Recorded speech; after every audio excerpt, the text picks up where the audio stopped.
more, so Ashling, about the Trinity Fund and how that changed your kind of thinking, and maybe how you sort of developed the ideas further? Yeah, so I think when I first started out, I was like really, really scared of certain sectors because I didn't understand them. Like, I didn't want to go near tech because I thought like I didn't understand tech enough. Like, thinking back, like if I'd seen a video when I was 18, I would have like freaked out, like run the other way.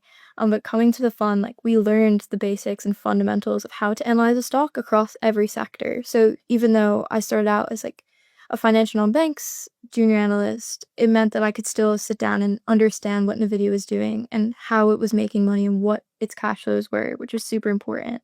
So learning those basics and fundamentals of analysis meant that we could have this common language between us when we were discussing things, and it made understanding stocks and kind of what the opportunity was so much easier for me.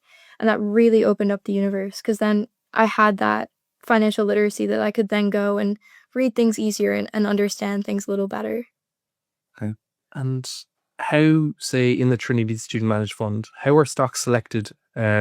I think you said there was 14 different sectors, but how are they actually selected for that portfolio?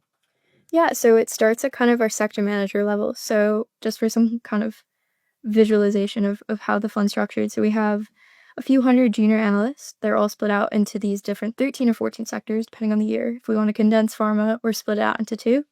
So when you say analysts, excuse me for interrupting, but you're talking about students. Yeah. So you have literally 100+ students that are, as you described, an analysts. Yeah, so we have about 2,000 general members, and about 500 of those apply to be junior analysts. And the only thing we want to see when they do apply is that they want to learn. They could be from any background, no knowledge necessary. And I mean, that was me definitely. And then from there, they kind of go into one of those sectors and help learn the basics and fundamentals. And then a senior analyst and a sector manager lead that each sector. And so that can be anything from financials to industrials, basics, consumer staples. And so from there, they are idea generating. So they bring the stock selections to our investment committee. So we have one every week, and that's where they'll come. It's about a 10-minute pitch, 5 minutes presentation, about 5 to 10 minutes of questions.